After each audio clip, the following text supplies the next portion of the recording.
బట్టతలతో బాధపడుతున్నారా? ఆధునితనమైన పద్ధతిలో హెయిర్ ట్రాన్స్ప్లాంటేషన్ చేయబడును. Face clinic, Hyderabad. Hello, welcome to Suman TV. బానుడి భగభగలు ఎలా ఉన్నా ఆళ్ళగడ్డలో రాజకీయ వేడి మాత్రం. నాని గారు తిరిగి గెలుస్తారా, లేదంటే అఖిలప్రియదే పై చేవుతుందా?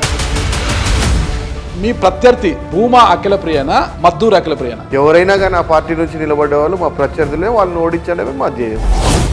ఆ మీసాలు తిప్పడం అనేది ఎక్కడి నుంచి స్టార్ట్ అయిందంటారు?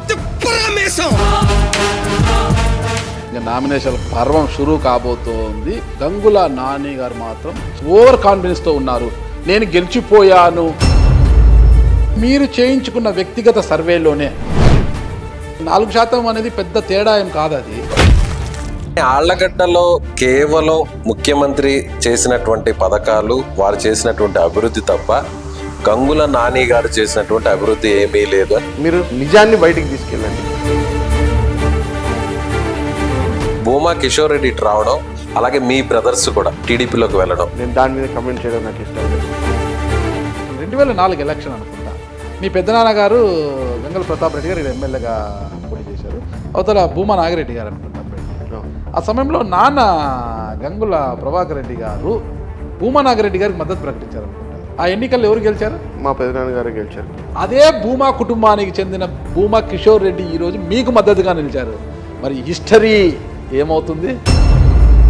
ప్రత్యర్థి ఒక మహిళను కూడా చూడకుండా వరుస పెట్టి ఇబ్బందులు పెడుతున్నారు.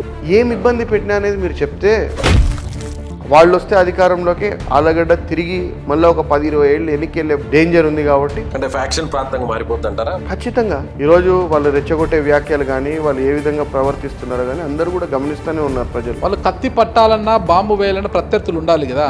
మరి ఆ ప్రత్యర్థులు మీరేనా? చాలా కామెంట్స్ వచ్చాయి కదా, మున్సిపాలిటీ మీద ఒక డమ్మీ కమిషన్ని పెట్టుకొని మీ చేసే కమెంట్స్ చాలా తప్పు. నాగరాజు గారు, మీ సోదరి గారు కూడా కొన్ని పనులకు బిల్లులు పెట్టారట. ఆ బిల్లుల విషయంలో గందరగోళం జరిగింది. చిల్లర ఆరోపణ. నిన్నటి వరకు మా అమ్మగారు మీద చేశారు, ఈరోజు మా అక్క ఎందుకు వచ్చిందో మరి ఫస్ట్ టైం. ఒక చిన్న ఇదండి. ఇప్పుడు ఈ కరపత్రంలో మీరు ఇచ్చారు ఇవన్నీ నేను చేసిన అభివృద్ధి పనులు అని. రేపు పొద్దున ఈ ఇంటర్వ్యూ చూసి, మా ఇంటర్వ్యూ చూసిన తర్వాత అఖిలప్రియ గారు వీటిపై ఛాలెంజ్ చేసే అవకాశం ఉంది. నేను సిద్ధము. మీరేమో సింగల్గా వస్తున్నారు, అవుతాం కూటమి. నేను సింగిల్ ఎక్కడండి, జనం అంతా మాతో ఉన్నారు. ఇంతమంది జనాన్ని